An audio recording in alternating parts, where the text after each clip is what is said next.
দেশের বাইরে আমার কোনো ঠিকানা নেই, এটাই হলো আমার ঠিকানা।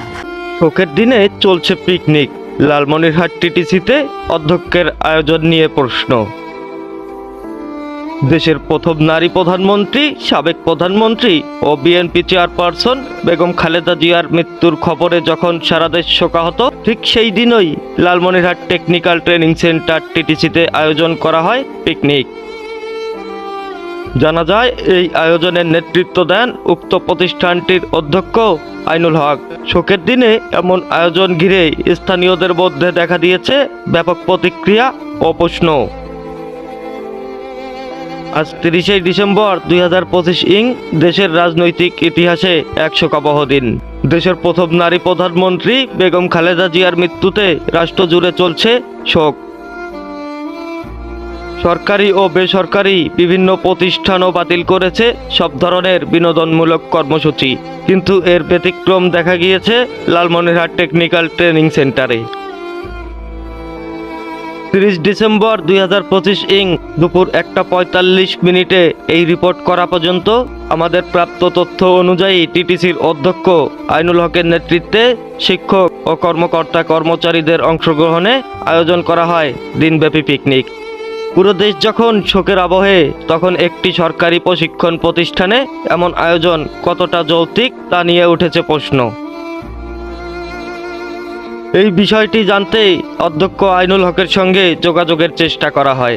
সাংবাদিকেরা একাধিকবার তার ব্যবহৃত মোবাইল নম্বরে ফোন করলেও তিনি কল রিসিভ করেননি।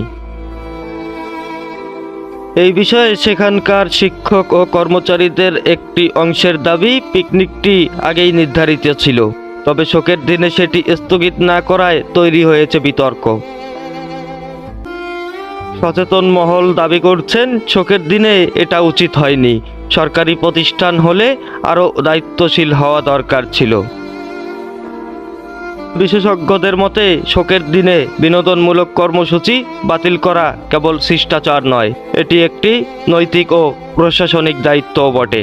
এই ঘটনায় টিটিসি কর্তৃপক্ষের ভূমিকা খতিয়ে দেখা প্রয়োজন বলে মনে করছেন সচেতন মহল। রাষ্ট্রের শোকের দিনে পিকনিক আয়োজন এটি শুধু আয়োজন নয়, বরং দায়িত্বশীলতার প্রশ্ন। এ বিষয়ে সংশ্লিষ্ট কর্তৃপক্ষের ব্যাখ্যা ও প্রয়োজনীয় ব্যবস্থা গ্রহণেই এখন সময়ের দাবি।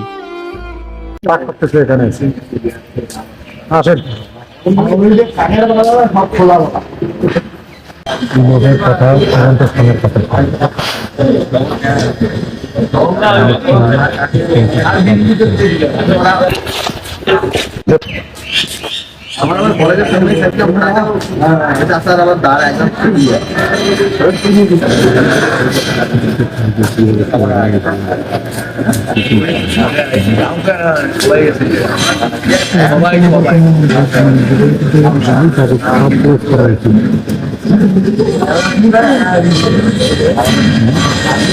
AI রাজীব, খবর, লালমনিরহাট।